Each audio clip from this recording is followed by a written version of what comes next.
అనంతమైన రైలు ఎగ్జిబిట్ దగ్గర మనం ఇప్పుడు ఉన్నాం. ఈ అనంతమైన రైలు ఎగ్జిబిట్ దగ్గర చూసుకున్నట్టయితే రెండే ఉన్నాయి ఇక్కడ.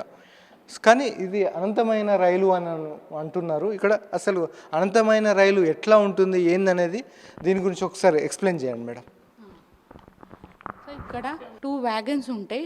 మనం ఇటు నుంచి ఇట్లా కొంచెం లోపలికి వచ్చి మిర్రర్లో చూడగానే సో అక్కడ లాంగ్గా కనిపిస్తూ ఉంటుంది అన్నట్టు. మనకు ట్రైన్ అనేది ఎలా అయితే లాంగ్గా కనిపిస్తూ ఉంటుందో సో అలా కనిపిస్తూ ఉంటుంది. సో దీనికి రీజన్ ఏంటి అంటే ఇక్కడ 2 మిర్రర్స్ అనేటివి ప్యారలల్గా ఎదురెదురుగా ఉన్నప్పుడు సో రిఫ్లెక్షన్ వల్ల మనకు లాంగ్గా కనిపిస్తుంది. ఎలాగంటే ఇందులో రిఫ్లెక్షన్, అందులో రిఫ్లెక్షన్, ఇందులో సో అలా ఉండడం వల్ల మల్టిపుల్ రిఫ్లెక్షన్ కనబడడం వల్ల మనకు ట్రైన్ అనేది లాంగ్గా కనిపిస్తూ ఉంటుంది అన్నట్టు.